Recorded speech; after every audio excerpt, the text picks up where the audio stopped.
2 मिनिटांनंतर पुन्हा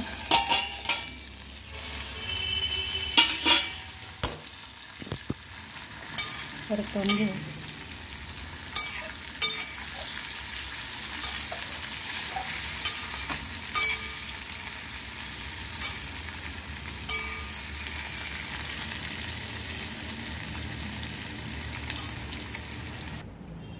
आता इथे मी एका प्लेटमध्ये 2 टेबलस्पून लाल तिखट, 2 टेबलस्पून खडी साखर, 1 टीस्पून धने, पाव कप दाण्याचे कूट आणि 2 टेबलस्पून किसमिस, 1 टीस्पून गरम मसाला,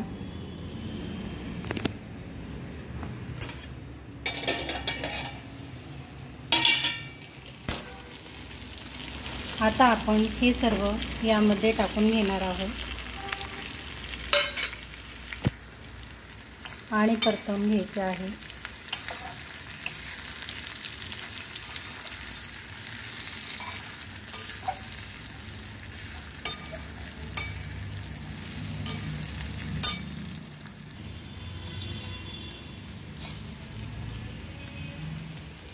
अर्धा टीस्पून बडीशेप आणि त्यामध्येच गरम करून घेतलेले अर्धा कप पाणी,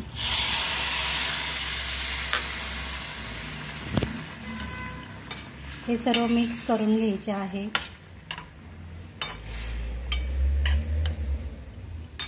आणि 5 मिनिटांसाठी वाफेवर ठेवायचे आहे।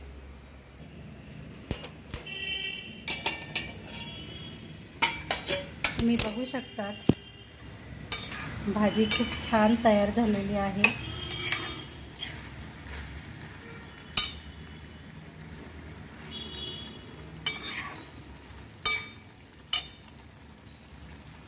त्यावरूनच आपण आता टाकून घेणार आहोत कोथिंबीर।